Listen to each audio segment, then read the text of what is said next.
so far this spring? So far, it's been going well. 7-on-7 taught me a lot, helped me focus on my technique more, backpedal, keep my eyes on it.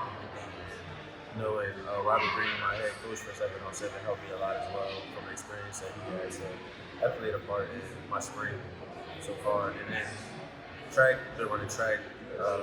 Got one of the fastest seasons in the state. Ready to compete. We have district coming up tomorrow, and then regionals and then state if all goes right. But plan on running the open 1, 4x1, and 4x2. Time plan on running somewhere around like 10:7, 10:8 in the open 1, and then sub 41, 4x1, and then around like 126, 125 area, 4x2 range.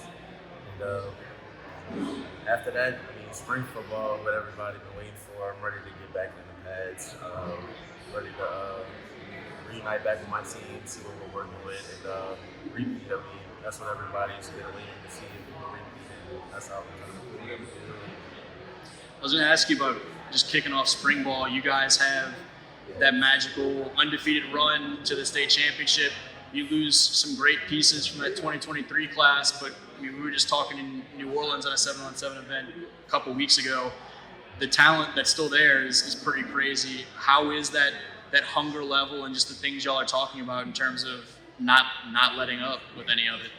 I think it helps knowing that we have a target on our back, especially after winning state. We always have one with Destrehan. I mean, it's one of the higher ranked schools amongst years prior, but everybody's hungry, especially because people are doubting us because of the amount of players that we lost. We lost a lot of great players, but the doubt, I feel like it should bring a lot more chemistry to the team, considering, I mean, if you can prove everybody wrong, it'll make it feel 10 times better. How's the college side of things been going? Who have been some of the schools you've been hearing from the most consistently or most heavily of late, and what have they been saying?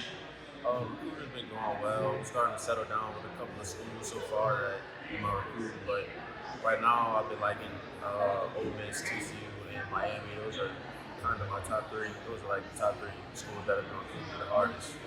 So, what stands out about them? Is it just how much they feel like they're prioritizing you, or what's kind of setting them apart from the rest? Well, knowing that I'm on the top of their board plays a major key. That means that I'm one of their better recruits that they're trying to get. Ole Miss, I mean, they have one of the best DCs in college. They got Pete Golden now, which he's developed a lot of guys in the NFL, and it's cool that he can definitely get you to the league. And TCU, I mean, TCU's always been just a great school in general.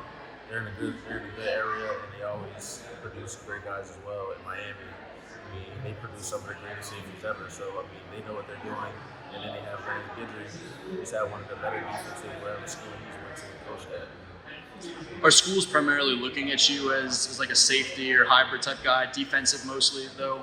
Yeah, definitely been talking. They said that I'll be in the return game for sure, and I mean, I asked about offense, like just to get a couple of snaps or something. They said that they were open to it as long as I'm doing my job on defense, and they don't see no issue with it.